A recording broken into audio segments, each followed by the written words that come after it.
นะโมตัสสะภะคะวะโตอะระหะโตสัมมา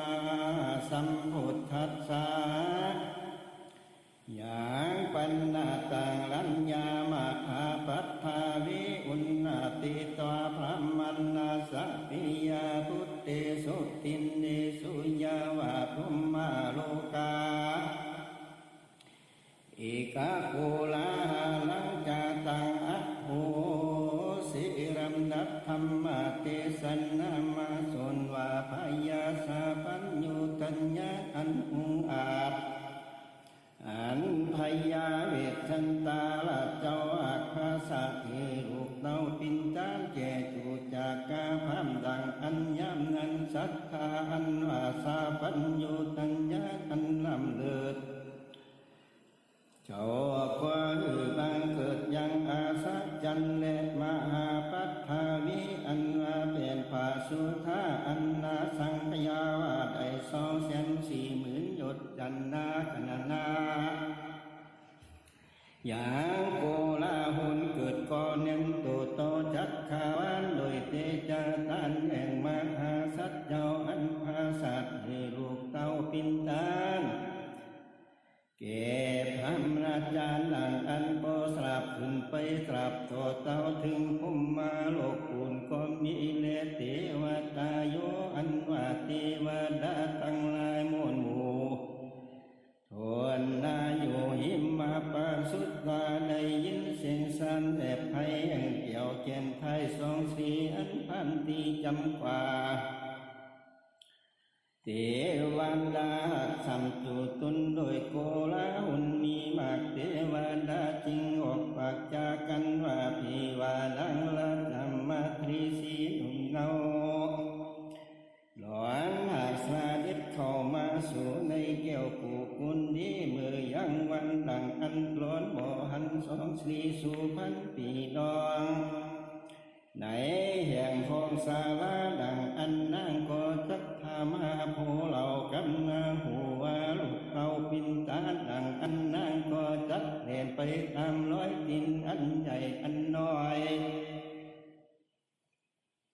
ข้าคอยเล่นทำหานางพญาขอบอหลอนว่าจักในลำบากเสวยตกบากนักนาจะแล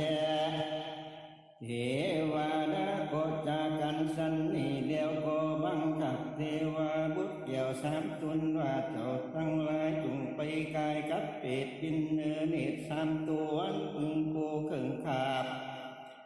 เป็นดังจักกันกับเอาเตดิลีตัว1เป็นดังราชสียืนอยู่ทาเลตัว1เป็นดังเสือของอัดอ้างเป็นดังจักเอาพุนตัว1เป็นดังเสือเหลืองจุนอยู่ทาปลายนาแห่งหุนตาอันนางลาจากมาที่ทักไตเต้าเตียวมานันยาอื่นนางกล่าวต่อเตียวมาเดเถอตราบใดตาวันตกนำคอยคำลาบด้อยไปดังอันเน่นว่านาขอหุ่นตั้งจักใจเจ้าตั้งหลายอย่าว่าจักคือหุ่นตั้งเกนางพญาจึงคอยวางหือนางมาหลดย้ำคำคิวคำเข้ามาสู่ศาลาโดยเดินดาวเตอเจ้าตั้งหลายจงหลักทายังพญาแก่หรือกาขันน้องของป่าอย่าหือเขานั่นลาเบียนนางจงคอยว่าหือนางมาหลดเจ้าตั้งหลายจงหักใจยังหยดนางเมืองเดเถอตามมาทางปัตตาสินโตสัทธาสาปัญโยพระพุทธเจ้าจักสำแดงยังอาทักอันนั้นมาให้แจ้งผาจริงแสนสีสันนาปินกาทาวาติสังลาลาปิตังสุตวาตายโยปาลาบันเดมิกาสิงโหเปียโคจาทิปิจาอิตังวัจจันอาภาวงดังดีดุลาภิกขุตั้งหลายคงทรงสินบริยาจึงจะฟังยังโบวาดมงคลส่วนวาดเทวาบุตร3 จุนหุงอาจก็รับเอา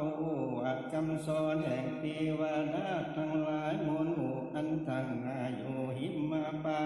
น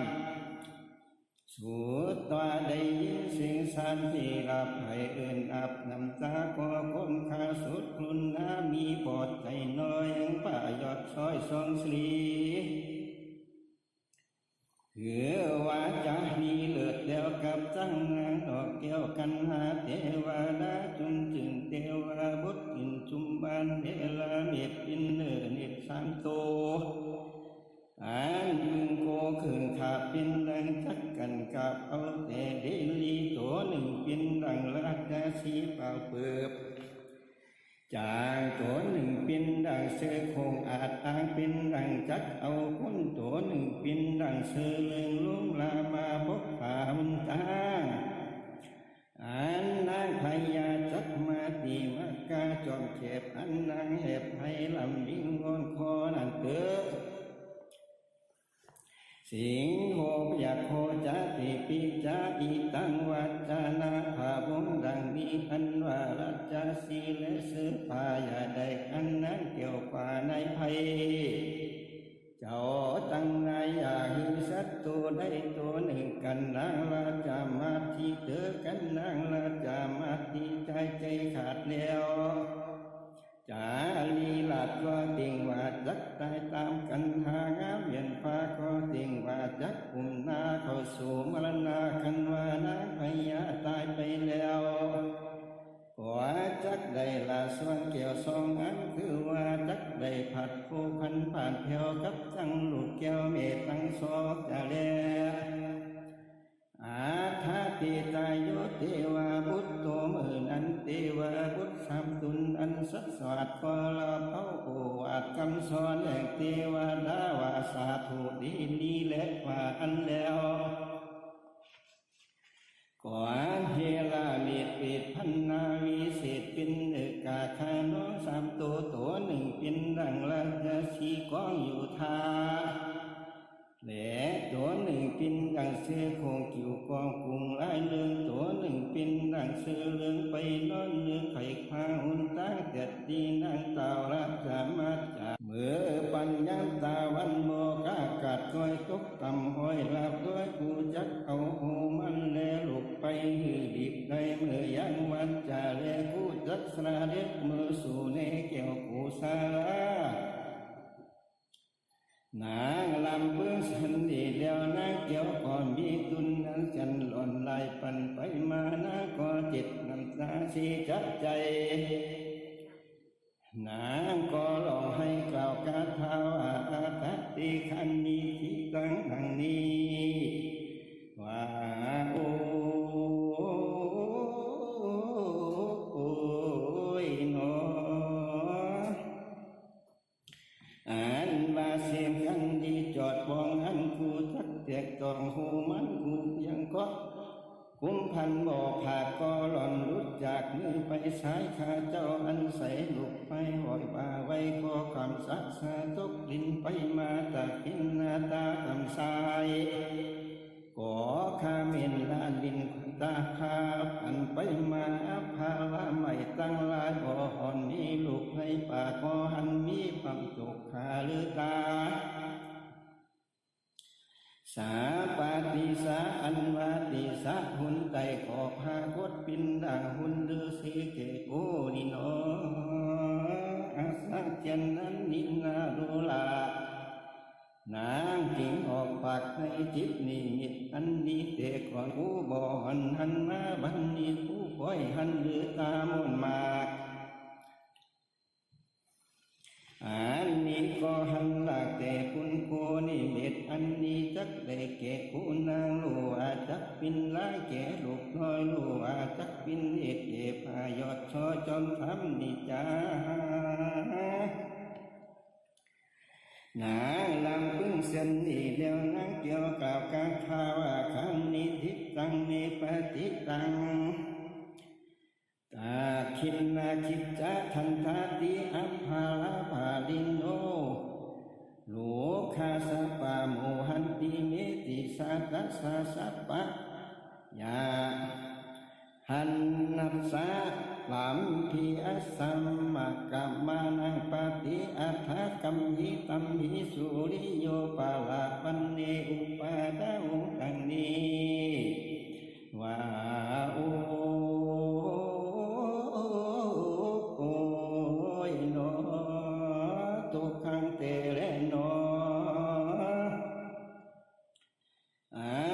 แก่นอันนินนาดูหลักเสียมอันนากำบอกผากคอหล่อนลุดจากมือไปตากำสายใส่ละลิน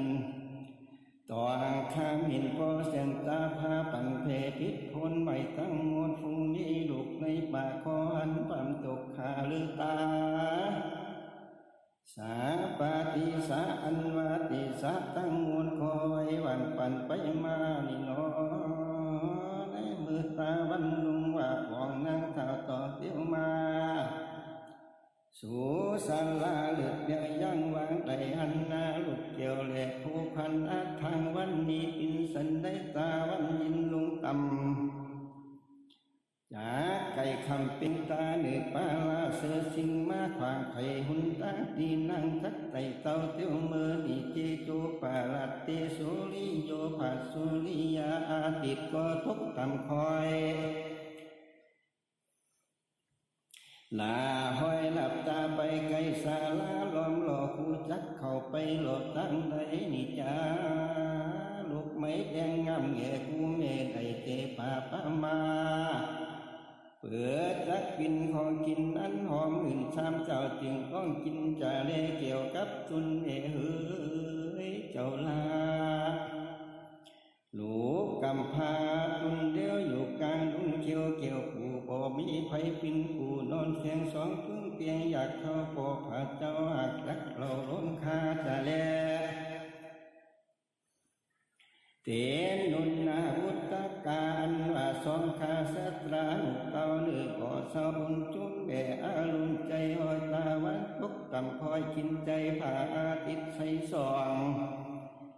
จากไก่หลอกพ่อเลี้ยงลูกรักเลี้ยงเฟียงตั้งอยู่คือดังลูกลือกูก้องนุ่งเจ้าทิ้งกุมหยอบแยม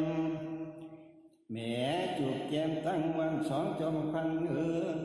ยผัดปีนอนแม่สุกต้องกังวุ้นตาวันลุงออกข้างปังนี่ได้กินเผาสองตุนเล่าใจจ้าหน่อยอยู่ท่ากองกูจะเลสองใจใจเอ๋ยหนอตาวแม่หักเงาเล่นนอนแม่อาวอนลำเดือดดูแก้วเกิดกับตุนสองโอ้ลมเอ๋ยแว่นฟ้า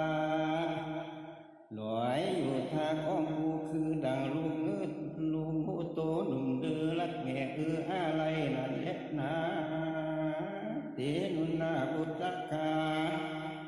สองสายใจเอ๋ยลูกแก้วแม่หาเลี้ยวบ่หันมาแม่ก็เจ็บน้ำตาเสียใจหน่อยอยู่ให้ก้องกูคือดังลูกคุ้งซาตั้งกูอยากนำอยู่ในตุ้มนั่นแหละเตนุนนาพุทธกาสองภาคาสัทราเอ๋ยพระแม่ลูกแก้วเกกุณนาขินตีจางหอดให้แม่อยู่ให้ตายพร้อมจะแลสองโอดุมเอ๋ยสังหออยู่ไกลเท่าตุนบ่ลมคาจะแลเอกายโนเอกายาปัตโทอายังมาโคอันว่าหุนตาเตียวป่าไม้ปอไตได้ทินเดียวตีตั้งเตียวขับขังซองขังฝังสราเอวกูอ่อหันหุนตั้งเตียวใจใจย่อยปินป่าไม้และหินพากันกูอ่อหันมาคาเสียแล้วกูจัดมืออาลูกเจียวตั้งในนิจาข้าก็น้อมนำมัดสักการพนมมือใส่เก้าไอ้สุดเจ้าตั้งสามอันมีกำลังยิ่งกว่าจางในปากป่านิมมาปานถามเมียนาโดยเจ้าท่านทนที่สุดเจ้าจงปินปีน้องแห่งคุณนาขอหุ่นตั้งจัดใจจงหลีกปีกใบอย่านานเถิดนางลำพึ่งสันนิเดียวนางเกี่ยวกลับกาเท้าอามีการนามาทุลจันโนกาโนนาสัมมิงมาหาปาลธรรมเมนะภาตาโลธรรมังกลาเมติหิยาจินโตดังนี้ดูกาลเจ้าพญาเดือตั้งหลายเอ๋ยขอย่อมือสวัสดิ์ไปหลบจัดใจอยู่ด้าฟังเจ้าตั้งหลาย ขอมีกำลังจิตว่าจังในปากฟ้าหิมมาปามทำเมนาโดยเจ้าทำทนที่สุดเจ้าอาจเป็นปีน้องแห่งคุณนาขอหุ่นตั้งจะจองขอปล่อยน้องเที่ยวเมื่อแดดเธออาว่าหลุดภาษาทางผาดียาขาขอหักบินเวหลักหลาดพายาทำตุนทุ่งสำสักศาสตร์เป็นลูกเต่าหลาดสันใจขาตั้งหลายยอมยำยัยโพตกมือสร้างบุญเพื่อรักษาคือดังนาศีลางามเงยปั๊มเลือดปีแก้วจือพายาลามนั่นแลเราตั้งหลายบ่หลักอันใดเล็กกว่าอันหลักลูกเต้าเจ้าตั้งใดจงคิดถูกมือตาวันทดต่ำถึงมือเข้าถึงคำย้ำบ่ขาดของตั้งขาดควายมือสู่ลูกน้อยหน่อยสองบุญกับโคตุนเอิบขาเป็นเจ้าจ่าผาสีปินป่าหุดจาตั้งมุนละพาลังอักโกใจยังอันว่าโหมันมีลายหลากลูกไม่มากจืดจานปินอาหารต่างเก่ากับลูกเต้าและโคคันขาจักปันแบ่งแจงคือหนึ่งเกสู้หลักกินดูนางน้องไทยเจ้าจงคอยหลีกไว้ตั้งเกี่ยวของเกิดราชบุตรีจันโนสุนวาแม่จอมทำนางเก่าเป็นลูกเต่าผาคาสัทราทุนปอเต่านางนอกินเมืองจะได้เจ้าตั้งนายจงเปลี่ยนปีโดยจบทำประกอบโดยเมตตาขอหุ่นตั้งติวเจคาไข่มือหันนาลูกกำพาผักตั้งซอกำพาตั้งซอเด็ดตืออัฐติไตโยมือนั้นเทวาบุตรตามตุนนั้นวิเศษเนรเดชปินละจัดสีจงเอากันดีจากติตั้งใจที่ปิจารณายังเวลากาละอันดีไม่มากจริงไทยหน้าผาหุ่นตั้งวันนั้นแดตามมาทางปักกาสินตุศรัทธาพระพุทธเจ้าจักจำจิตคือดักประมาณนาวุกิจกีตาทักสำแดงเป็นสมุทธาคาทาวาตัสสาลาละปัตมานา ยาปะหุกาลยาสันหิตัสสมากาเนลาปจิตังวาลามปัฏฐาปักกัมโมภิกขเวรุลาภิกขุตังลาตุทุงสินใสสักกัดจักจาถึงเทวาลาอันเนลาเมตปินเนอาจปาลาสามจริงโตลำยิงคานอจนกันมานางก็ย้ายอยู่ต่างนาสู่ดาวฟังยังเสียงนางอาวรตกยากเสียงปากจอบมีเสียงอันพัดฉักจากน้ำลายอันมนอุ่นมุดมีใจโดดนักคอยนักก็ก่อยลำไรเสียงสันให้พี่หลับน้ำตาอาบอกนางก้นขาสุดทางนางจมหนัดปานนางใจจักขาดโดยกำพางเทวาบุตรจริงพายหุ่นตั้งวางไว้จองหูนางตาต่อเตี้ยวมาสู่ศาลาเลือดแล้วเมื่อถึงผู้เกี่ยวที่ป่าอาสมแล้วสามีกาอันว่าเนื้อตั้งลาลูฟิกปินจารีกมากานะพยาก็ไต่ตั้งมาสักสู่สังสูเขาไปสู่คุณที่เมื่อนั้นเล็ดนาตาตาจักคุณนาอุปโภสะโทในวันนั้นก็เป็นวันอุปโภสะทากินเดินปิ้งสองแจงใส่งาปานนาเวียนวันอุปโภสุดก็มีแลสามาธิอันว่านางละสามาธิเสียเกี่ยวเมื่อถึงผู้เกี่ยวจุงคุมนะก็เล่งเลือดูตีอยู่ก็บ่หันสองเจ้าผู้เล่งกันนะขอลองให้กล่าวคาถาว่าอิมามินังปฏิสัมมิพุทธกาปสุปังคุขิตาปัจจุกาตานังตังทันติกัสสาตายาวามาตลัสสัตหาสาวุปาลิอาสัมมาสารวิโตละโตดังนิสันทาตินินาวิเศษตาวาติสารกุเกนสองบุตตาเด่นนินกำฝนตินไปมาวันนินนาบ่อหันสองบุตตาลูกแก้วมาอ่อนเมแล้วหากินนุ่งคืนดังลุงโง่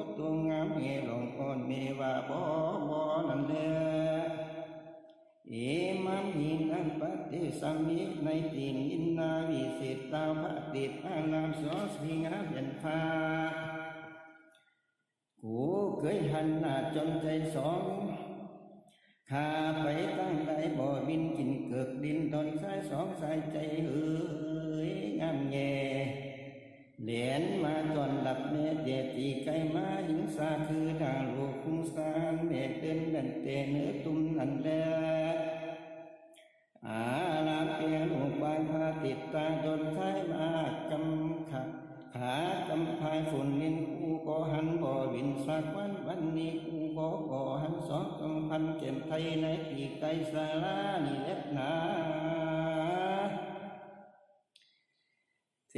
วิกาหาที่โปจัดการอันว่าร้อยจินจากข้างในเดียวข้างฝั่งต้นซ้ายก็ให้เสียไว้ยิงบัดนี้ลูกแก้วยิงซ้ำมือตาลงไปในที่ได้นี่จ้าโอ้อาไปเอาดินไปหนอก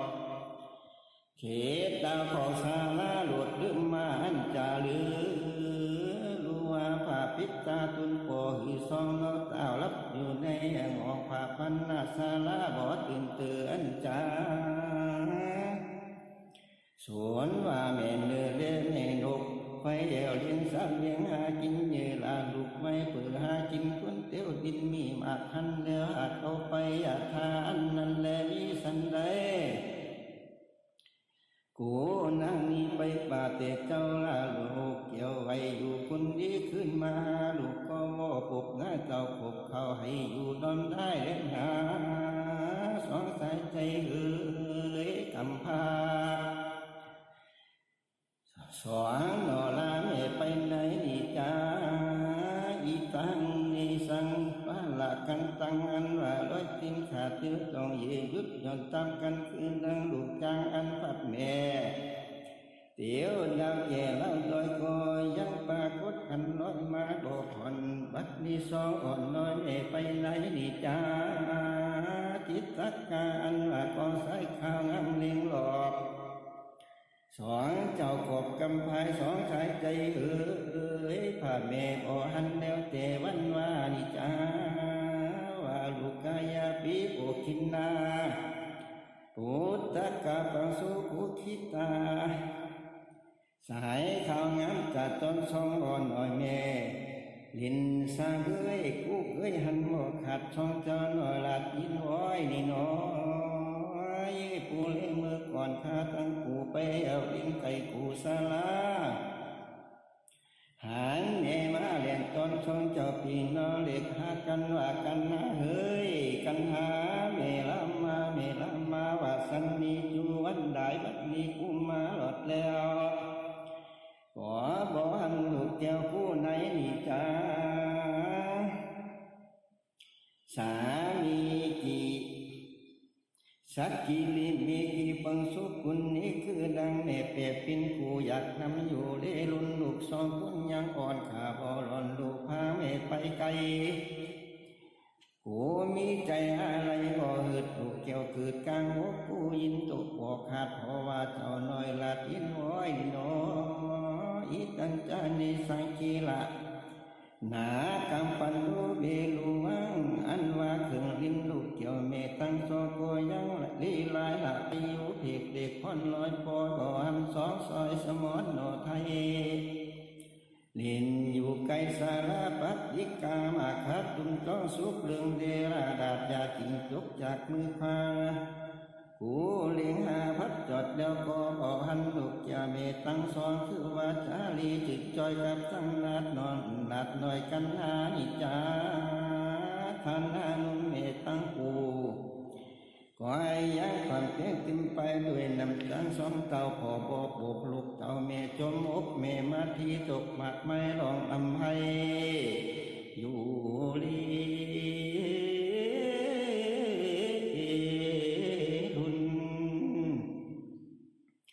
ลูกสองคุณงามแง่ไปเอาเลียนเกเด่นได้นี่จ้าสองตุนแล้วใจจ้าสังโวมาเมไตหันหน้าเรียกินนมนี่จ้าด่างหรือบ่หันบ่ได้หันหน้าลูกแก้วผู้มานี่จ้าก็ภาวะจัดใจหลองลำให้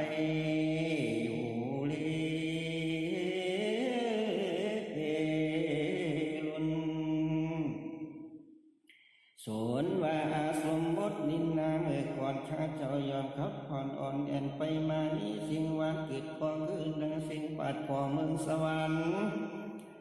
ไหนวันนี้กูบ่หันซองจอมทำปีน้องแก้วหลุมตองแม่โอดุมวัดดีกูมาหลอดอาสมมติเดียวขอบ่หันลูกแก้วกูไหนดีจ้าที่มีตังอาปาสะโทอันว่าสมมตินินอาดูสังอัดเย็บก็บ่ได้ยินเสียงร้องเรียกหากันก็บ่ได้ยินเสียงเนื้อเงินสักหยาดในอาวาสแก้วกูสาลากาโกลาปิเวนว่ากาดำนั้นผิวปอดก็บ่มาล่องสดไปมาสองพุทธากำพาสองนลาเมลอยตายเตอันจาลือไหนวันนี้ปินสันได้สังอัดสีบ่ได้ยินเสียงอีนั้นมาในสาราดูลาก็บ่ได้ยินเสียงปักขันจินจาเนื้อนึ่งนั้นหลายหูก็บ่มาหลอกผูกคันคันสองโบสวรรค์พระพี่น้องตายเจห้องหุ่นได้นิจานานีขอยอมอุตสาก่าวแล้วเป็นวุฒิบาทเกี่ยวกับมาเปิดสันนิหาหลักโลกตนทาถูกถึงตุนมือนั่นแหละโสนนาละจามาทรีสีเก่นไทยลองลำให้ไปมาเข้าไปสู่ภาปันนาสาลาหยุดจริงนางเจ้าจริงว่างมุงยังข้าเจ้าอันใส่ลูกไม้หอยบ่าไว้เปิดจักเสียนโสนว่าพาจำท่านตุนปอก็บ่ไหวหน้าหล่อเช่นจางหนึ่งนะก็บ่อันสองวุฒตาลูกแก้วงามดึกแล้วเสมอตาไปสันในสำนักพามหาคาสัทธาเขียนไทยนั่งขอลองให้กล่าวคาถาว่ากิมิตังตุมหาภูโตสีอาปิลติวะเมมันโนกะกุลาปินาวสันตินุนาทารกาดังนี้ปินสันได้ผ่าจองโอเอ๋ยผ่านเผาแม่ฟุงหูกาดำน้ำในป่าก็บ่มาหลงลาบินบุญสองพาหุ่นลูกแก้วผัดเมเลี้ยวลอยใต้เตอันจาลือไหนวันนี้ปินสันได้พาราชาเจ้าบอกปากขาหันหลักเตดินดีใจขาหักสงสัยมีมากพันลายหักปินลาคงลงย่างกลางป่าขอปอมาลงลาคันสอจนทันเอ๋ยลูกแก้วมีกาว่าตายแล้วจากกูนางอันจาลือกาจินุมิไอยากาบุตรกายตังลือจ่าผ่านเดินหูเอ๋ยเจ้าคอยไปเสลูกน้อยหน่อยลันได้สัตว์โตได้ในป่ามาหยับเอาลูกเกี่ยวเมฆป่ากินไก่อยู่ในตุงไปทนทีก็บ่ได้ยินเสียงนี้นั้นมาเตมีการว่าสัตว์โตได้เหยมาขาหยับเอาลูกเกี่ยวเมฆป่ากินไก่นี่จ้าอาจุเตปายิโนจุโตกาเดภาอุนเลืองเอ๋ยเจ้าฟ้าตาหนักใจลูกข้ามือหาพยาจนปอดจือสันใจลูว่าเจ้าจำไปสิบโซนคนกำลูว่าซ้อมุตตาเลื่อนตายแล้วไปนอดเกี่ยวสาลาลูว่าไปกระเด็นนาขึงดินกำฝุ่นตินโดดดึมมาอันจาลื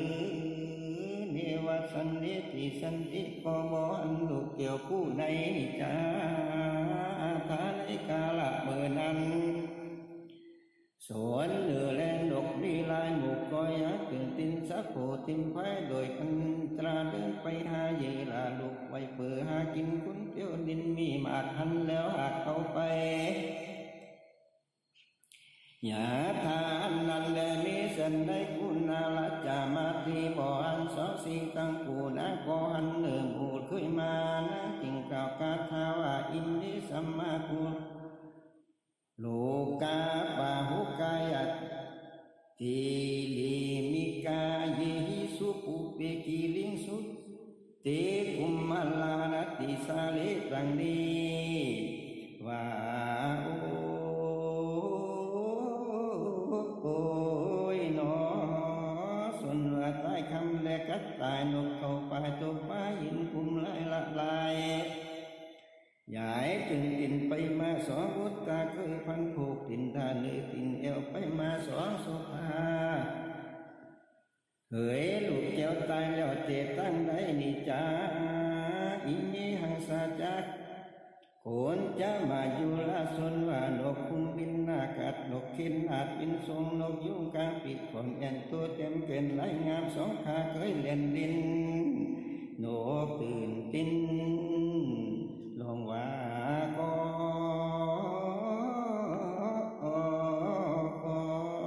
สองสบเอ๋ยบินละหอยหลาเนื้อปล่อยยินไว้นี่นอส่วนว่านั่งรับจำมาที่ปอหันสองสีพี่น้องในแห่งห้องศาลาหนากว่าเสยสัตว์พัดปั่นไปมาบ่อยู่นั่งก็เล่นเข้าไปสู่ตุงนามีลูกค้าลายหมูปินตุนอยู่ปานงามให้ตุงลานป่าใบ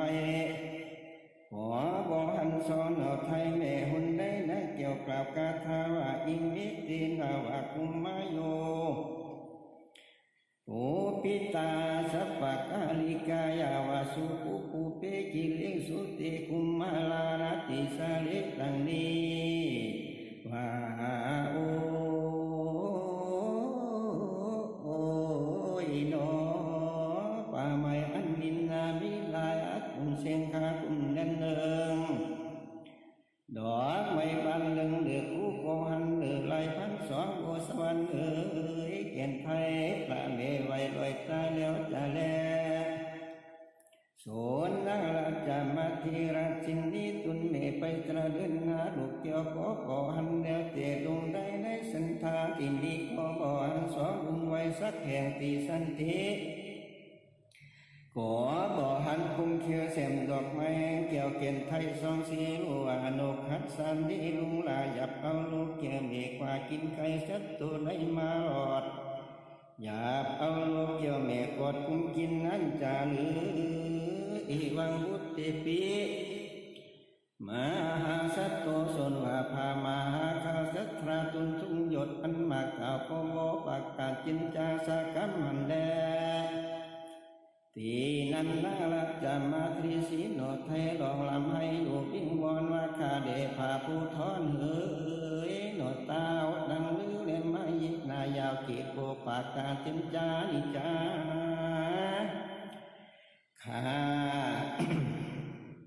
โมได้การกำจุดเจตาตุนโยสาพาหมดปินจีขาคองบ่ยินมีถุดจารีตกรรมอันใดสักดัดขาคองโมได้ประมาทผาบุญเลืองกาได้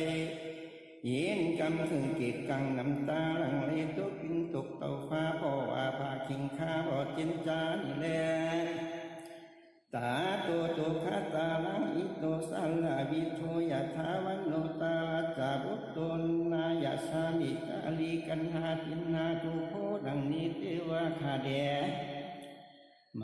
หาลาจะเจ้าขามาตกเต่าฟ้าเพราะว่าพาลาจะเจ้าบ่จินจานี่แลคือดังปืนยาย่ำเล่นใหญ่ปักเสียบใหม่สันดานพ่อว่าบ่หันจารีงามกินจอยกับตั้งนางนัดหน่อยขันหานี่แลอีตั้งทุกขังงานว่าจบอันนินนาหล่อนรีบพันฝ่ารีบกับดินขนาดหัวใจใหญ่ยันหล่อนไหลปันไปมาพ่อบ่หันสองลูกตาลูกเต่ากับตั้งพาจะเจ้าบ่จินจานี่แลขาเดผาอุ่นเรืองเอ๋ยเจ้าฟ้าทีว่าการโมปากินข้าเต็มยามมันพอไล่ตรีขึ้นนี่เดียวรุ่งเกียงชายฟ้าฝุ่งเรื่องไล่ขาดจะรับกาตายมรณาใจขาดเดียวปินพียามพอดีผูกเจ้าตาพาลาเจ้าหากจักอันบ่อยากจะแล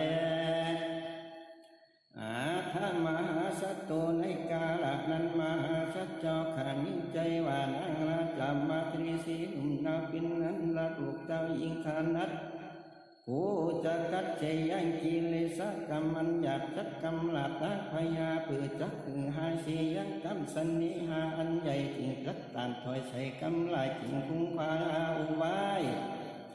เปิดจักคือนางหายโศกเอ่ยอันสันเนียตาโกกาปินกาทาวานุนามาติบาลาโล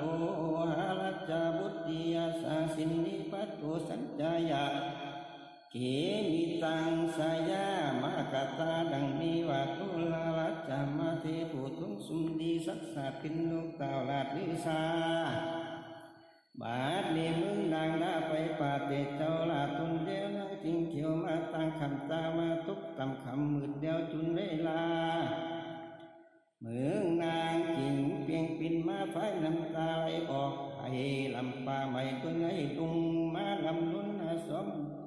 นุ่งไว้ตั้งกูดังกูจักกึดทีเตดิดีอันนี้ยังแค้นผู้ปินตัวดีแต่อันสูดในไพกินทิมไปโดดติดพญาธรลาสีจรพันป่าดาวดลาไปสุนชื่อว่ามึงนางไปกาตั้มสันได้ไผขอบ่รู้ชื่อว่ามึงนางไปอินชูไผขอบ่หันบัดนี้แม่มาละซอจอมพันลูกเต่าบาดนี้แม่มาละโอผ่านเผาสงสารอันนี้ก็ยังแค้นถนัดหนักหนอชื่อว่ามึงนางจักคือใจตัวแลข้านิ่งถึงตูข้าตั้งสามโปลูกก็บ่มินนาจือว่ามึงนาจักลำพึ่งหาสองบุตรตาลูกน้อยละหอยอาการก็บ่มินนาจือว่ามึงนาจักลำพึ่งถึงผู้สงสารกำพาอันอยู่ถากของหันนาก็บ่มีเลยดังผู้จักปิจารณาดูตามภาษาอันเป็นโตดชื่อว่าผู้ยิ่งตั้งหลายฟงนี้เต้นยอมมันสาดโดยมายาจึงปาใสมีนิดโดยผ้าปิดนั้นนามิตุนว่าหยุดอาเลอยากคิวสักคิวตดเห็นไกยอสมัยพัดเวียงให้เนื้อแยงเปยนุ่มกุมมาเยจุมโยดอกไปกุมมาเยยอดหยอกให้จุมพันกุมมาเยเก่ากำมือนั้นพอกิ่งเสียงอ่อนเอ็นยิ่งวอนเสียงอ่อนจนหมายกำจัดใจมายาเตหุตาตกตีตกทวนทีมือโอแล้วยิ่งมีโพนอดแอบเลือแอบเลืออยู่เต็มช่องหลังพองล่างอยากหลักจูกว่าโพคิงติงย้ำโพลาลาออกให้สาขาว่าเฮินโพตินยอมมายาโมหมายจูจือว่ามายามูนีกูปีก็รู้เตลังมากูจักกูปามาอันหนึ่งสุดจีวาราจะสีจักดีเสดอยก็พอว่าดอยอันนั้นบ่มีทำจีว่าปาจักดีเสนำก็พอว่านำอันนั้นบ่มีตุมสมจักดีเสคู่พอว่าคู่อันนั้นใบนกจักดีเสตุนไม่พอว่าตุนไม่อันนั้นบ่มีดอกแลลูกบันโพละจะสีองโลจักดีเสสระก็เพราะว่าสักอันนั้นบ่มีนำแลดอกโพจที่ผู้ยิ่งจักดีสิผู้ก็เพราะว่า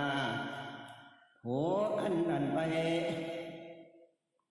ในอยากขอพองบ่มีสังสัตญาติเมียยิ่งหลายลาดยอมดูแค่กำอันนี้คุณตั้งหลายกล่าวไว้มาเวียนใต้ตุนผู้นี่แหละนะโนลาลาจามาทีดังกูมือกูได้สะเวยมือก่อนมีพวกหน่อยอ่อนมาปันในสีวีดาตะเป็นตาอยู่ดันดาเมืองพากูจักกัดมึงนางกินเจ็บบันเจ็ดตอนบ่ให้พรแก่มือกูบ่จันมีคุณตั้งหลายมาพอเอาไว้กันหยับได้แข่งพอในผ่านาก้อนลงมึงใหญ่พออันในสีวีหลักกาดกังเย้งเปิดคุณตั้งหลายเล็กกันมาดูจูผู้พอว่าบ่หือเมยิ่งยิงจูจากโพตุนยิ่งแลคุณหาในทางใดเมยิ่งขี่ไหลหักเลือมือเล็ดนาสามาติอันมานั่งราชมาเทียสินนี้ได้ยินคำลายว่าลือใจอุกนั่งหล่อนปานไฟว่าวาดนางเจ้าสากาทาวาดังนี้นุนาติสัตตามาโสสีสลังปะคุมากาตาดังนี้เทวาคาเดสมุติเทวาลัจจะปินเจ้าเก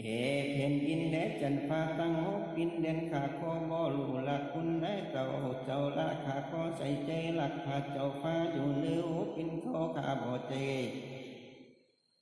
ข้าบ่หลักพาเจ้าฟ้าเลยจะคือข้าไปหลักคนได้เจ้าเยวาติพาหักนิใจจูจากพาหักให้ละนองกำพาไว้เป็นไมตรีเยวาพาหักให้ละมาทีนี่ไว้กำอันนี้ผู้ข้าผู้ปินดองไทยก็บ่ยินมีข้าพองปินที่อยู่ป่าไม้อย่านำนอนว่าไว้บริกาขานีข ขามีกำโคดิลีจะใจพระจึงไทยปิดจารณาดูก่อนอย่ารีบว่าจักกะตำนาเกขาน้อยหมดมาทีขาโควังจักโบวังจักมีจักเจ้าราคาจักอยู่เต็มตุนผาหนังเก่าอยู่เต็มเงาเจ้าว่าเหี่ยวว่าพาบ่เอาขาน้อยก็บ่รู้จักว่ากำไรและพาเมืองเฮ้ยเจ้าข้าอ่านว่าเวสันตาราศีขับเก้าอุบายเปิดจักคือนางหาสุการใหญ่ตาคอใส่กำลายอุบายพิษแผกใจนางแตกลายปางเมื่อนั้นแลนาตัสสาวัจานังสุตตวา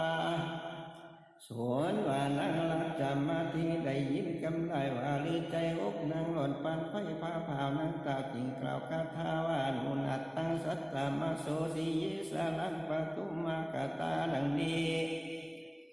ข้าเดหาเนื้อโหยเจ้าข้าสังบ่ไหวนาเลตั้งหูฟังยังเสียงอันนั้น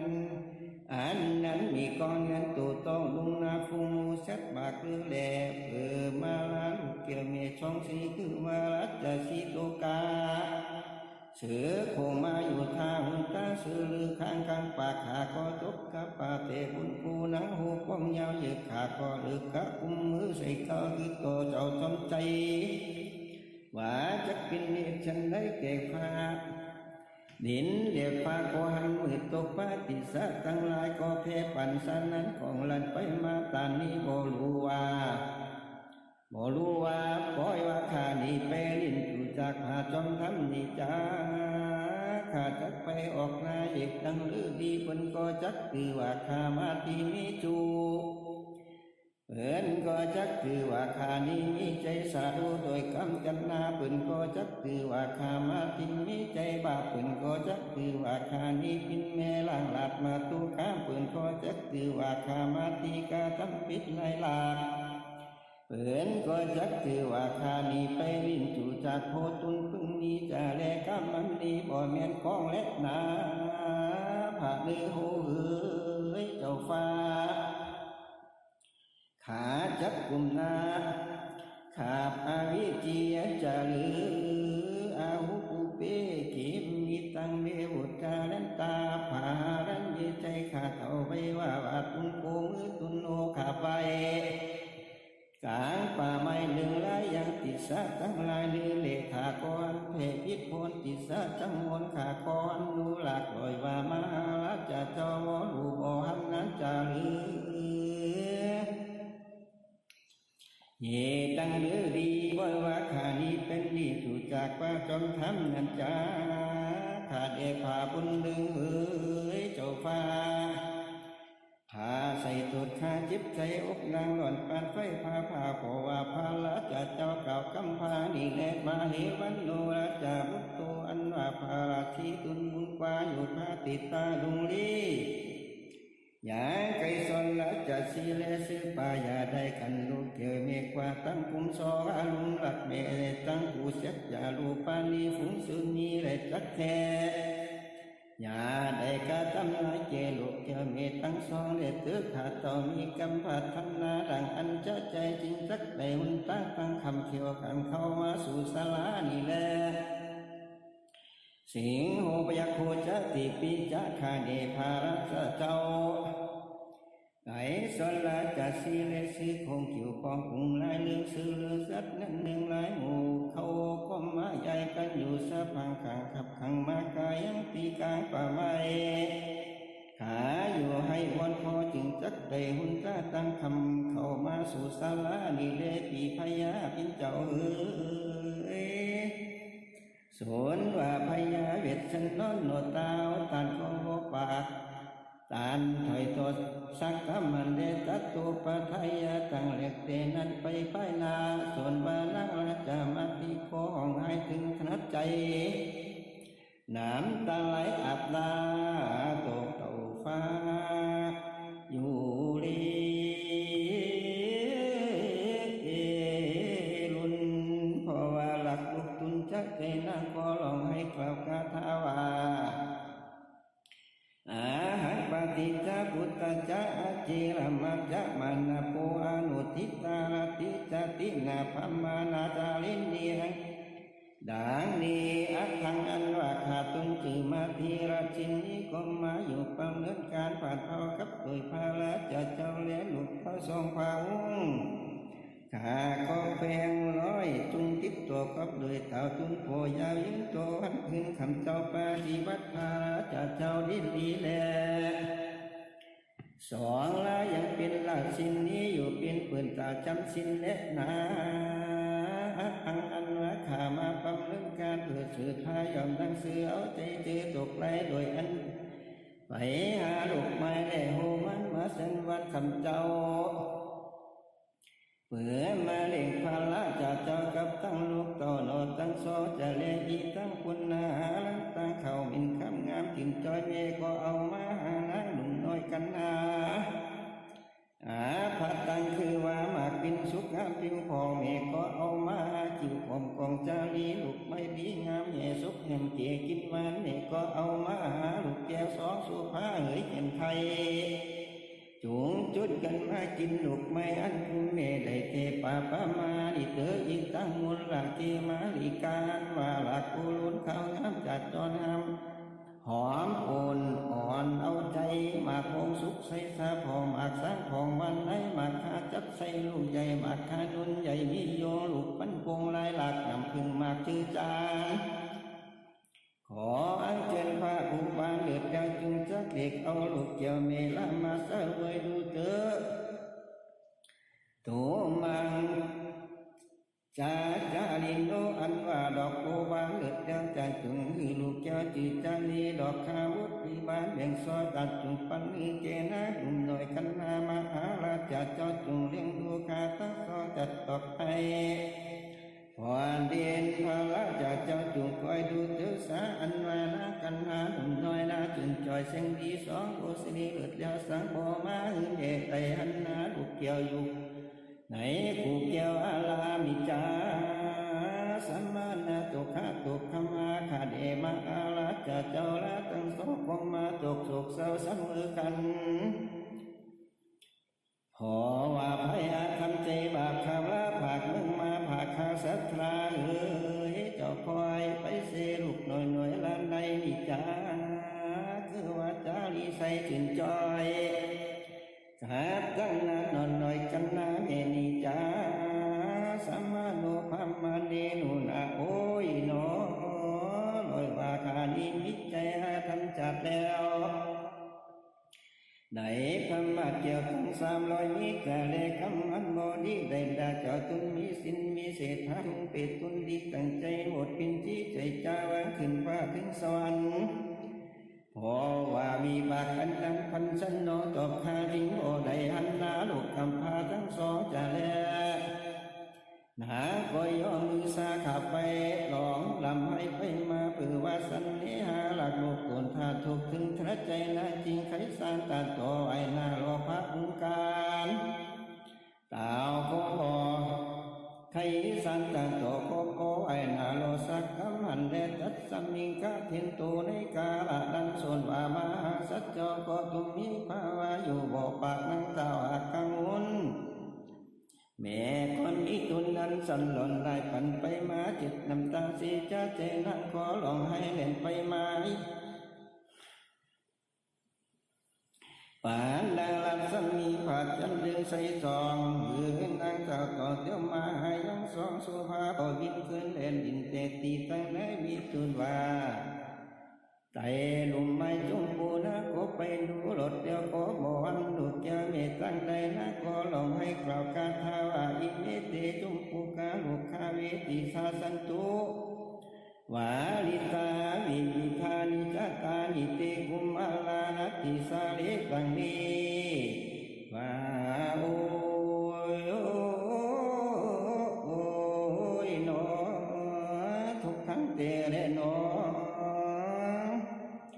สวนว่าไม่จุ่มมีหมากยางพายหักใบบาสองกุมมาปีนอใจจริงไม่ยางพายไม่ตั้งหลายความพร้อมมากินหอมจุงคิวสอง สี่เที่ยวคำเก่าทุ่งเป็ดขอกับตุนลูกสองคุ้งแก่นเจ้าเมหาแล้วบ่หันไหนนี่จ้าอาทะไม่บาใสก็มีหมากไม่ขันนุนหนักหรือไผไม่นี่กูข้าไปกิ่งกองอ่อนน้องไปมาในตรงนาทนที่การของจีในภายดังหรือปล่อยบ่หันสองใจลูกเต้าซอดเราเบหุ่นได้นี่จ้าอินเนที่ทันตีลานเพียงลาเดือนบุญจุ้มจินสาวเอาใจแม่นำไหลยาวหยาดกวางไหลเต่าตาสรามากูเคยหันคาเจ้าล้นลงว่าเอาจองจุงกันได้นาดีดีทาดีผู้ผาจตานี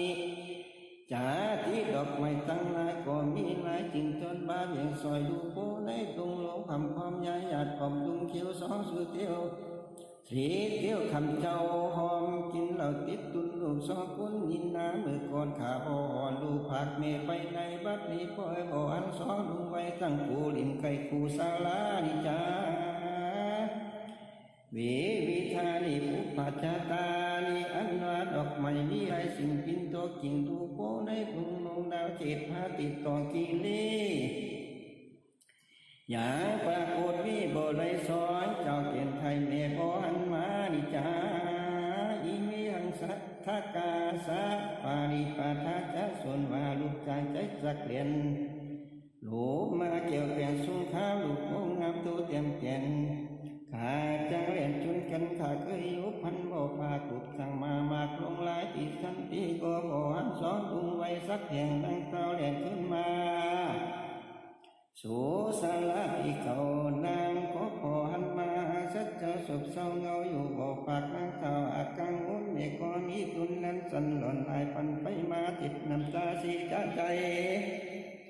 นางก็ลองให้กราบคาเท้าดัดดีคาถานี่พินานิอุทกะมาผัดตังอปังกิปิตินาสิตุกินุมันตัวสยาสิทดังนี้เทวะคาเดภาเลโหภาเกียนไทยตายไม่ตายก็ออกมาป่าไหวพินโดนำกินได้บราโปอันในหนังตันก็โบตักมาไหวตัววันไฟฝืนหาโบได้ไอ้ก็บ่พามาไหวปินเปียวเต่าตุนเลี้ยงเดียวอยู่บ่ปากเหมือนนางคุ้นไปได้อยากปัญญานั่นแหละนะเทวาคาเดมหาราชเจ้าโสนป่ามหาราชเจ้าปินเจ้าปินผู้แห่งข้าเมียนมาบ่ได้หันหน้าและได้ยินเสียงพระราชเจ้าจินจาดีตกเช่นปีคุมไม่ก็ติว่าจักได้ลางามกับหายสีจะเลในกาลนั้นนั่งละจะมาถึงสีแก่นไทยหนองลำให้ถึงชัดส่วนผ่ามาข้าเซ็ตก็อยู่บอกปากนั่งเต่าปอตูอยากเตดินดีนะคนมีตุนนั้นฉันหล่อนลายปันสันสายเลื่อนดังคุ้นจักใจกางไก่ผีบ่มีปินดังอันปินดังเมฆไก่ไข่บ่จำลังเจ้ามันจังเยกีดกันปันจิตสันลางที่มาบังมาเสียแสดพัดปันให้มาลันเด็ดนานางก็ปินตกโดยสองกุมมันหนุ่มน้อยสัมพัดปันไปมาเราเยเสียใจป่าไม้ลุงเขียวตราเดินเดียวว่าลูกตัวท่าถูกถึงถนัด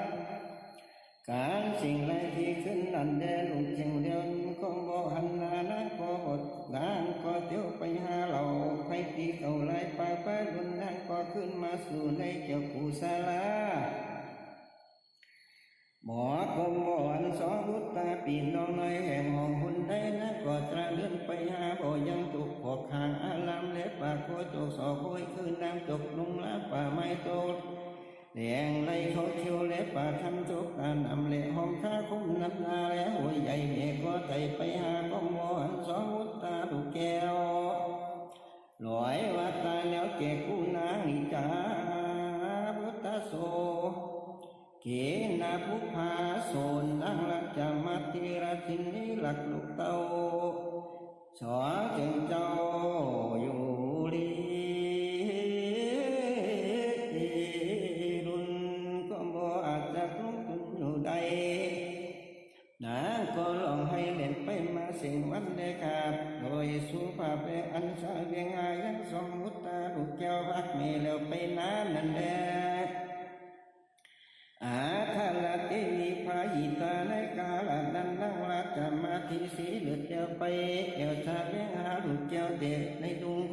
ปบสองพระองค์สักแห่งนางสำแดงขึ้นมาสู่ศาลาร้องไห้ในตีไก่โพตุนวันนั้นเดสนอังรัตมาธิรัชินีไปเอลตราเลือนหาสองมุตตาบิมปาปีน้องไหนแห่งหอดุงลีหอสิ่งไรที่เตียวคำนางเต่าพันนันนานับเป็นว่าได้สองเส้นหยิบมือว่าเรียนนักภูนุติว่าปัสสามิเทวาคาเดมาราชปินเจ้าสวนลูกตอนโลใช้ใจสัตว์ตัวได้ยีบาปมากันกับกินข้าวกุ้งอุกาดำดำในป่าก็บ่มาหลงลาบินบุญสออุดมเฮยลูกเต้าสางบ่มาเอาเมสอนจึงเจ้าไปไต่ตามนันจาตายาเอวาพุเตปิในมือนางลัจจตินาและจินจาขาคอยตาโกโมตามจบถอยโซตานต่อยโทสังกัมหันเดมาติปิโคสุนวานางลัจจมาติสียดยิงนางจากจิงอาลุนพ่อว่าลูกตุนหลักลูกตุนหมดแล้วหนาหนอกแก้วเมตเทวีหันไหลตีขึ้นนันแดลงใส่สุริยาฝุ่งพาแสงตาหน้าแดงดังเลือดให้บ่หืดสังยาพ่อว่าโซหาโซลุงล้ำบ่ได้นักเขาให้อดยิงตายสาวน้องงายจะเบียนมือต้องเปลี่ยนทรณีพ่อว่าโซหาสองสีบ่ได้นักให้ขาดใจตายไปวันนั้นแลแต่มาทางปักกาสินตุสัทธาสัทธาสัพพัญโยปะพุทธเจ้าจักจำจิตคือดังพระมานาอุจิตกีตาจากสัญญาปินสมุทากาตาไขข่าวดูแจ้งสว่างสาวรณีกาทาวาตชัตตถาปาลิเทวาวิเตวิตาปัปปตานิวันนานิจาปุณณเทวาสมังกันตาสามีกาสันติโลตัติตังนีริคาวิดุลาภิกขุตั้งหลายจุจะฟังยังนิยายอันเก่าจักลำจากสำเหล่านั้นเต่าหลัดลุงลามีองค์ขางน้ำพาเสดลำเดือดป่าฟงพูนอันเป็นลูกป่าแต่สาพุนตุนุงอาจเกิดเตธรรมะเกิดเตคติยาจัดจืดลุงคานีปาลิวานเนเนออมจังมาล้อมอยู่สุนลุนมีนางนักสันนุ่มจุ่มเด่นใจได้อิ่ม16,000ป้าก็เอากันมากการมาจุ่มจืนคำเจ้าตื่นยินดีสุ่มปังมีบ่ไล่ปินตุนว่าไตลงไม่นั่งก็ไปหายังสองมุตตาก็บ่ได้นางกล่าวให้กล่าววิงวอนว่าข้าเดพาวิตฉันดอนเฮ้ยเจ้าข้าสนขาน้อยอ่อนตุนเดียวคงควายเกี่ยวป่าไม้ล้อมลำไม้เล่นไปมายังสองมุตตาลูกเกี่ยวก็บ่อันแล้วเตะตั้งได้นิจามหาสัตว์ตัวสนว่ามหาสัตว์เจ้าก็บอกกล่าวต่อยโทวัดก็มีสิ่งนั่งลักจะมักดีสีเจนไทยอันนางห้องให้ลำเลี้ยงหายทั้งสองมุตตาปีนลงในแห่งห้องอาสุนนาก็ยอมือพระนุ่มนุภาบาทโบราณนับทิ้งกายดินฉันสายยันตากุมปั่นไปมาส่วนว่าพยาเวชันตาลาตุนนันนาผ่านแก้วตาโคหันนั่งหนอเกี่ยวตาตั้งยืนโศกาเพื่อนผู้ไม่ตาโคโบอาจารย์อดทงตุนอยู่ในเตะสุนจีหัวใจดีก็เดือดร้อนตัวสุขตัวสุกาโคนขาสุขคุณน่ามีมากคดลำบากคือใจเพราะว่าอะไรหาบ่เลี้ยวตาวหนอกเกี่ยวตุนบุญนักตาพอการอกตุกกะป่าตาก็โลดเผาให้รำวิงวอนเอามาเยสาอสาอ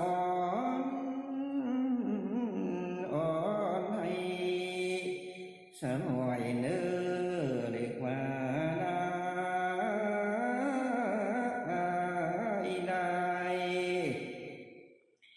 จะที่ว่าเนื้อคุณตานินะก็ลังว่ายินจะที่ว่าเนื้อคุณปินนินะก็ลังว่าอุ่นเก่าก็เอามือมาสุกส่วนเขาซื้อลูกเนื้อน้องก็ยีตอกหมุนมือตุน ถาวจริงเอานำตุนกันตีมาพระพาลูกนาแลนี้กับพายังตุนนั่นแลอาสาในกาลนั้นส่วนมาคาเซ็ตคนที่ไออันหลักขาคอยหายอดซอยตุนคนนี้จัดจริงเก่าคำดีว่าดูลาลัจจามาตีเจ้าปีในฐานะตีนินาบ่ใจจากปินตีพ้นลาดีตายให้มึงนางได้บัดลีนั่งปล่อยมาตายในดงโลงป่าไม่ผู้ใดปล่อยจังมาจนผู้ปีสุงสักการนานันจาพี่ว่านางมือตายในพันนาก้อนลงมึงมิงถือผู้ปีได้สร้างสิ่งสุงสักการพวกไปสารจังมาตกหมู่ขายังใจคุณตั้งลายลีเดตกดาวเพลันนาตั้งวิตาเลมาดานั่งก็จักเด่นเต้าตรงหูเขาจุ่มวนเขาก็จากต้นกันมาปิจารณาสุงสักกันแม่ตกดาวเตติสาเขาก็จักออกกันมาเปลียงภาษาคำมันยิ่งทนตกสิ่งนั้นนาสาปาทุสัปปะลูกนานาบ่ลูกกี่ร้อยลูกอันมีคือว่าลูกราชสีเลจำมาลีหม่อมมายิงปาตินคือมังกรลือลายหลักที่ตั้งลูกจากาปากแก่องศาลูกกาทาราชาภายนอกเขตหมายอาสาดีเลกาผือแขกต่อปีเขียวสีเกนาลีนาร้อนหมายฝนไปปีกย้อนหากันมีลายพันลายผากมีตั้งลูกหนังนำนากีรูพักที่จะมาลายหลักนาซื้อสิ่งลูกผู้ยิ่งสุมซาเหลี่ยมใจจูบแก้มเยาวเราล้มใจลูกเด็กขาดใดดีละจัดคือวันผาดสุมตุงคือว่าดอกบูบานสระอาดดอกปาญาเจตุนดอกนีลาบุญเขียววัดตุ่มดอกกุมเกเก็มกันหลายคือวันสระอาดพาสักเกี่ยวเลี้ยวอยู่กองโลสูงลอยจันไม่แข่งเก่นจันเดือสมุนละเวียงสังสวาดหาสัตว์เจียววิ่งลายมีจึงจะลายสระอัดนำตินหยาดรูปเป้าดอกภูเขายุดวางแมงผู้สางบินบุญคือวันสุนแสงสิงขายิงเจ้ายิงตัวป้ายขาบักคำปีสักใส่บูงายขาบักงายเฮ้ยปีสักใส่บูแหนทัดตีนเตียนหันปีจักใส่ไล่ประตูคุมปีจักใส่เทวดาถือดอกไม้อยู่ซ่อนนอนบ้านคุณปีจักถือจำมอดวัดแกงปัด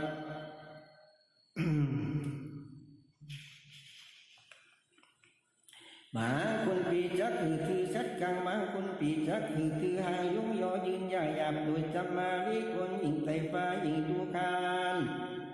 เปิดจักสงสักการนางเจ้าปีตกดาวตีเจจุนยังหมูคุณตั้งลายหมูบนดินจักตึกตินนกขาดองคงคุณโทจักคือมาตีปัดกองเสียงตื่นต่อสักวันไปก่อนนาจักสั้นนั้นโดยปิงสาจาครับโดยเสียงปีนั้นจุกตีทีนั้นจบตีตือบางคนปีจักถือโตตาแสงผู้ปีจักแจงเขิงดินลายปักการปินประมาดังกล่าวแล้วปีจักแจงไฟมาเกี่ยวหยัดย่อยิงหุ่นไตปีจักแจงนางสิงไว้ทาขึ้นขี่มาหยัดยิงหุ่นวันตกปีจักแจงลูกหุ่นถือไฟยนขึ้นขี่จ้าเลียนขึ้นมากองฟ้อนหุ่นเนือปีจักแจงติดพยาทอนแหลกนางฟ้าขืนขี่มาสะดอนหัวกองวันก็อาเป็นดังว่าจักขี่ขึ้นฟ้าก็โบกโอบหุ่นเดียนขึ้นสัดสุดสัดสัดเดียนขึ้นเจ๊คุงภาษาเดียวไฟมาเกี่ยวหลัดลงมานั่งเตียวนาคอยเดียนขึ้นจับขึ้นตีปืนไล่มุงคุงภาษาเกี่ยวเจาะแล้วเลียนลงมาบ่ติงนั่งสิงคอยเลียนขึ้นเจาะตีปืน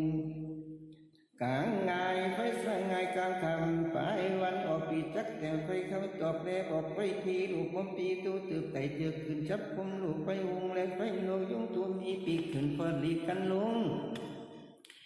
แต่กำสันนี่แล้วไฟมาเกี่ยวปิงปิงเปียวพันไฟเขียวสะสวด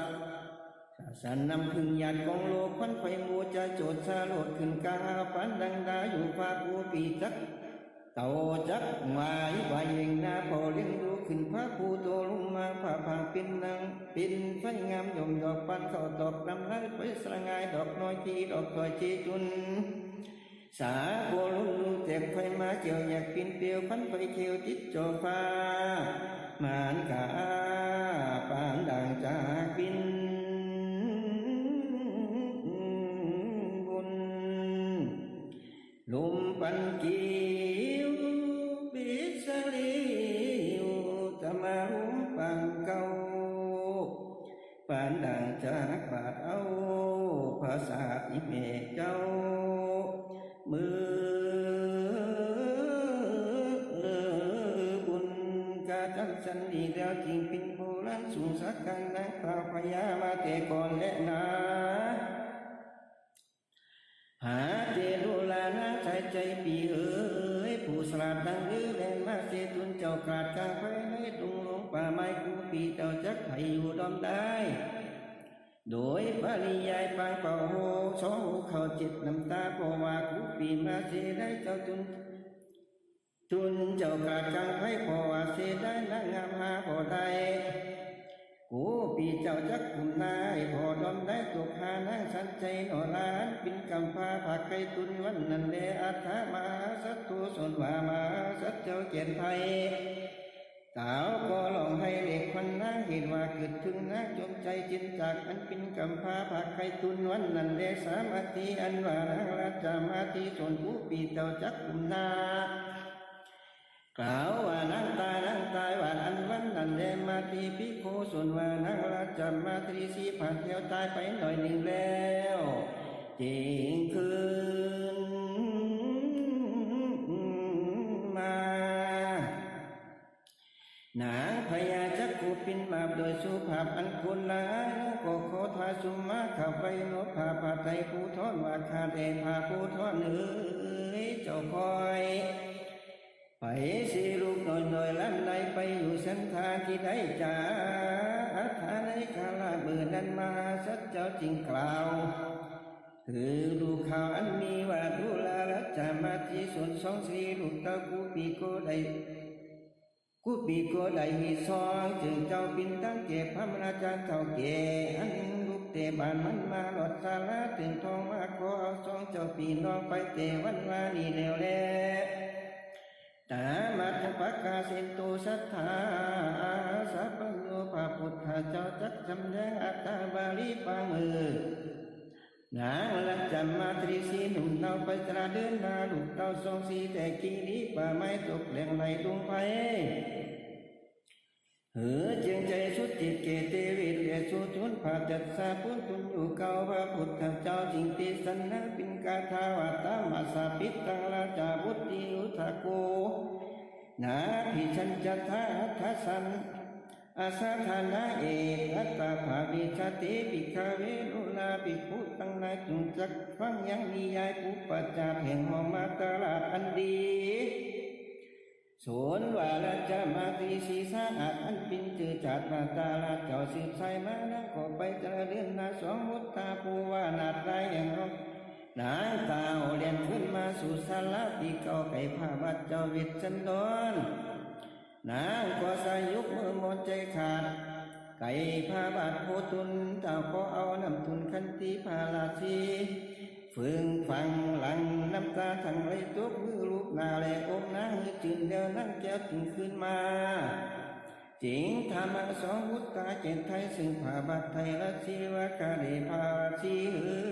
ยเจ้าคอยไปเสียลูกหน่อยล้านไหนบ่หันมาดิจ้าตีนั้นเจ้าจริงใครสานจันโตไว้นอหล่อเจนจาวาดุลาลาจามาที่เอ๋ยส่วนว่าสองสีลูกเต้าปีโกได้ลูกเต้าตั้งสองข้าเจ้าปินตั้งเก็บพระมราชาผู้เท่าผู้หนึ่งแล้วเตวันว่าแล้วแลกูปีนี้ก็สืบเอาไว้บอกกล่าว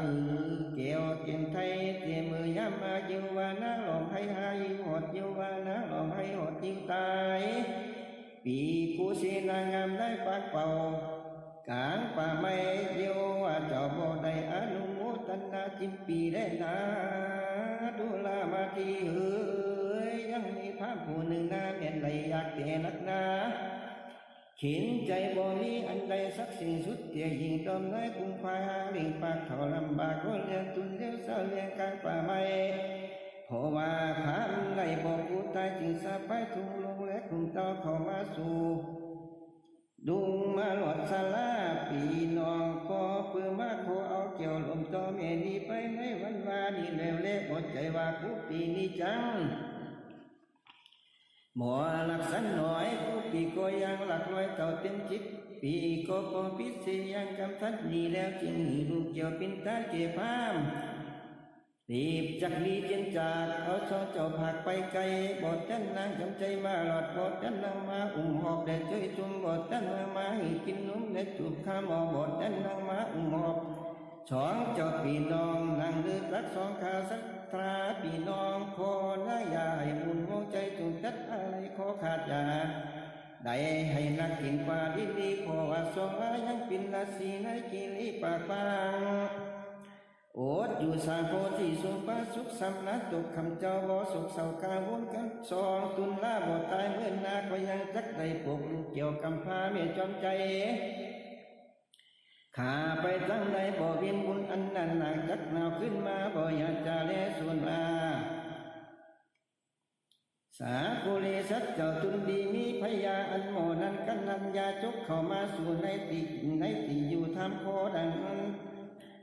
อันก็พึ่งอยู่ย่อโดยง่ายจกใจปินต้านตั้งเขาซ้ำได้เขาปืนเตียงเลี้ยวเลือกตัวตั้งเงินได้คำจางมาตั้งขายิ่งใจโกนคงควายโดยง่ายจกใจปินต้านนางจุงเพียงใจบ้านคือถูกโดยอันผู้ปีใดลุงเกี่ยวปินต้านนั่นเดส่วนว่านังราชมาติราชินีสรีสะอาดเจ้าจักคือโอวาทกำดีกับเคยพาราศีทุนผ่านเที่ยว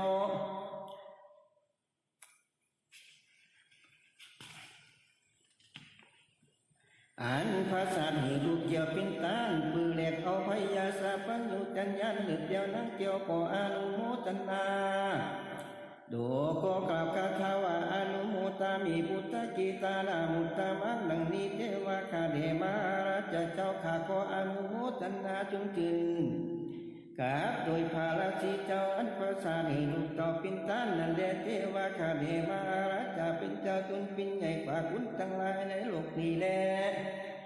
สอนว่าคุณทั้งหลายในโลกนี้อันมีมาเจรธรรมะของเอาไว้แล้วบ่อื่นตั้งใดก็มีแลอยู่ตั้งอันว่าพาราชเจ้าตุนใดหากว่าตุนเปยังการสันนิอันนั้นได้จงรูปปินตานและจงมีหัวใจบานคือถูกคือต้องตื่นยินดีได้เตือนในมือนั่งและจำมาตีเล็กกล่าวคำบัฒนาเจ้านั้นดังอันผาดมาคาสัจเจ้าจริงกล่าวว่าดูละจำมาตีนั่งปล่อยมากล่าวคำยืนดีดังลิจดีว่าผู้ปีลูกตั้งสอปินตันแล้วและมีใจใส่สัตมีใจใส่ยินดีดังอันอาสัจจันตั้งหลายผู้นั้นก็บอกว่าจะเกินมีเกกูปีศาจเนตว่าอันแล้วเจ้าพวกเก่ายังอาศัยจันตั้งหลายผู้นั้นมีแผ่นดินไว้เป็นจุนเกณฑ์นังละจามาตีหันแดส่วนว่านังละจามาตีราชินีก็คิดตันยังอาศัยจันตั้งหลายผู้นั้นแล้วยังนางแก้วจิงจักอตุโมทนาสิ่งอุตมะตาแห่งมหาสัจเจ้าดังอันก็กล่าวคาถาว่าดังนี้นะทิตาปตาวิสตุเตวิงวังกตุสามัตตาวิตุลตุปังอังคุกิลินังวปฏิสุตตะเทวคาเดมารัจเจ้าสะโทอันว่าสิ่งแห่งคัตติยาลิสายแผ่นดินหลวงขอโลกก็สันอันไว้ไปมาโดยติจานุภาพแห่งมาสัจจรภาษาหิรูเต่าปินตันก็สลับเป็นไปขับโดดเต่าถึงภูมิมาโลกคุณก็มีแลในกาลาดันวิจุลตุอันว่าสายฟ้าจุมจุดาวเมื่อแนบดาวเข้าคิวเจ็บตกไปเมียปลาลึงตกป่าปินตั้งผาจักผาโดยปังข้าก็ได้ยินเปลี่ยนได้จักเคยตะปังไปนันเดสาลูอันว่านำสามุตแต่สาก้อนก็คำคืออยู่ตีฟ้องโนตีฟังยืงขึ้นลาลินหมุนนือนั้นนึงอันว่าเขาหิมาวันแต่โดยดุงถึงก็ปินได้จักขึ้นจากปังไปนันเดเทวาคาเดมาราชเจ้าส่วนว่าเทวดาสองหูก็ยาเยี่ยมอยู่หิมมาปายก็กล่าวสาธุกายเกิดกองโตหูความจุมบานหมู่หนึ่งจีวาสีสุมปันนาหลอดใจจริงจดก็อนุโมทนาหมู่หนึ่งจีวากุศลาปัปปัตตาวิสิตนพาณิชเลี้ยงดูได้วัตถุภาษา หนองอื่นอาจจุนตานซึ่งผ่าองค์การหลุดเดียวอันประสาทให้ลูกเกี่ยวปินตันกับตั้งพญาอินตาตุนผ่านแพรวผมขับแล้วสาธุการกับตั้งพญาตุนผายาโยมตุนเจหานาท้าขออ่อนน้อมนามอนุโมทันนากับตั้งพญาวิสุวัตตุนนาจึงใจต่อถึงจินจุมตานกับตั้งพญามาตุนใจบานบ่หาวก่อนน้อมลาวซึ่งจุมตานกับตั้งพญายุมตูนผ่านเพียวอกกับตั้งสาธุการสิ่งอุตมัตตานันเดือดเดียวอันประสาทให้ลูกเกี่ยวปินตานก่อปินมหาสมัยการปัญญาเหตุว่าพญาวิสันตาลาเจ้าตุนนันนาบทใจโยยานสมานันเดตามาทังปักคาสินตุสัทธา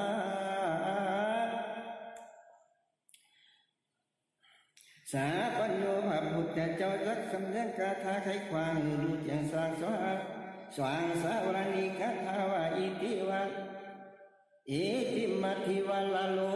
อาลาจาบุติยาสาจินิวิสันตาลาอนุโมตามิพุทธกิตานามุตตามังดังนี้เพคาเวกุลาภิกขุทั้งหลายส่วนว่านางลักจามัทธิอันเป็นลูกสาวศรีพญามาตลาดก็มียุทธอาภิสามิโสภาเลือดโลนเหนืออดอุ่นเชียงคานวิปานิวัตเบ็ดล้อมเห็นให้ออกไปมานังก็อานุโมทันนาสาธุการสิ่งอุตตมตาอันประเสริฐคือว่าลูกเกี่ยวเกิดกลางอกอันพญาวิสันตาลาหาโยกว่าคือกินตามความมีโดยประการดังกล่าวมานี่แลนะนี่แลนะ